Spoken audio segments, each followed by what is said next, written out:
Euphoria here. I saw a question on the Arjuna Beats forum asking if compression is vital, and in my opinion, yes, but not for all things. So I'm going to give you an example anyway. It's taken from one of my tracks. It's just the basses and a simple kick and clap. There's 4 basses, which is a bit excessive, but it gives it a full effect. And for this track, I wanted kind of a swing, kind of pumpy kind of sound. So first of all, set a trigger up, just set a new channel, Cloppergeist or whatever, bust it across, just something with a short, sharp, attack, no decay, no sustain. It just needs to be that simple punch, because otherwise you'll set the sidechain off twice, and that can be very bad in a mix. So you bust it across, make sure there's no output on, go to your mixer, hold control over the solo button, so it should be like that, hold control, should have a little red line through it. That means that it will constantly be playing, you don't have to solo it ever again. So first we've got the kick and the clap. Pretty boring sound, nothing amazing, but it'll work for the purposes of this. Then we've got our high bass line. Really quick, really fast, not pumping though. Our backing bass line. It's kind of a mid to high bass line. It sits in the background and it just kind of floats around.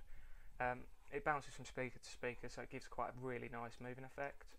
Then you've got the mid bass. Punchy, in your face, but it's not going to fit in with the rest of the track at the moment.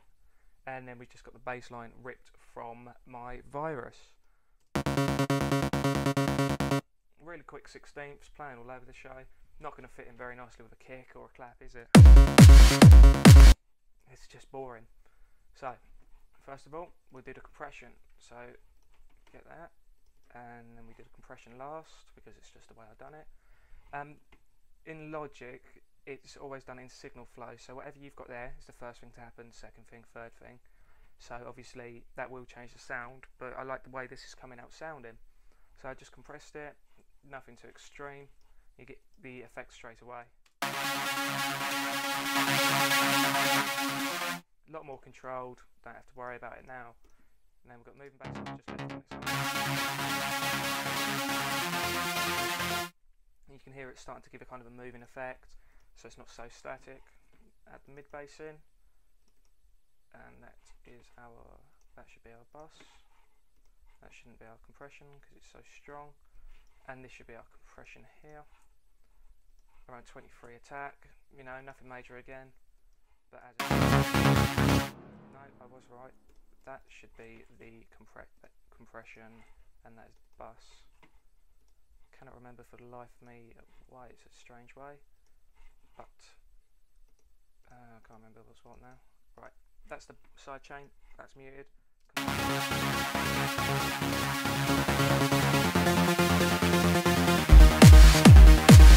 It's already starting to sound a lot better. So let's get our bass line, let's start doing the side chaining.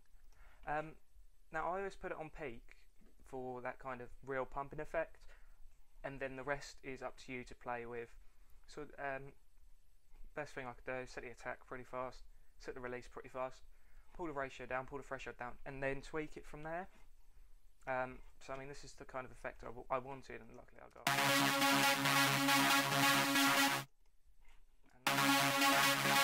And you can hear it's kind of pumping. Put it with the kick. Really quite nice. Obviously didn't do anything with that bass line. Then we've got the mid bass. This is being obviously sidechained as well. Add the 2 sidechain channels together.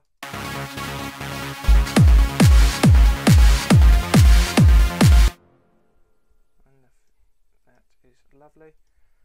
Add the final bass line in, obviously the quick one, so we'll sidechain.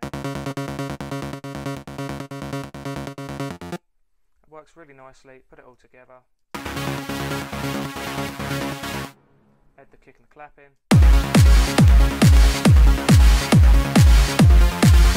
It doesn't mess with the kick, it's just sitting beside it. Fits really nice and it's quite a tight sound. But it works for pretty much anything. Even we'll go for some pads. We'll solo the pad off, play this through, and where's the pad? It's there. Admittedly, I've compressed it very hard. Let's take the gain down because we don't want it to gain.